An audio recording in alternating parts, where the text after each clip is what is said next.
Hello, I'm Anton. Today is day 31 of the daily crypto installment program. Let me show you my daily crypto purchase record, specifically the transaction dated February 10th, 2025. My crypto purchases today remain Bitcoin 20,000, Ethereum 20,000, XRP 10,000.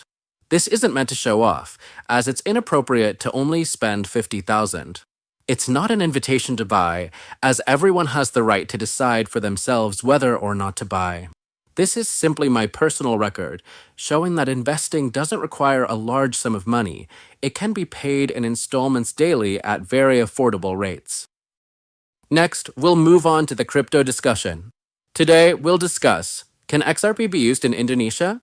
The answer, technologically, it is possible, but regulatory restrictions are still in place. XRP is already used in many countries for international transfers. However, in Indonesia, XRP is not yet used directly for sending money because it must comply with applicable regulations from Bank Indonesia, BI, and the Financial Services Authority, OJK. But don't worry, buying XRP in Indonesia for investment is legal and supervised by Bapepti, so we can still pay in installments while learning the technology.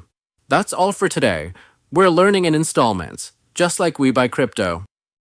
And for those of you who are younger, please help share this video with your parents or family members who are retired. They have the right to understand new technology too.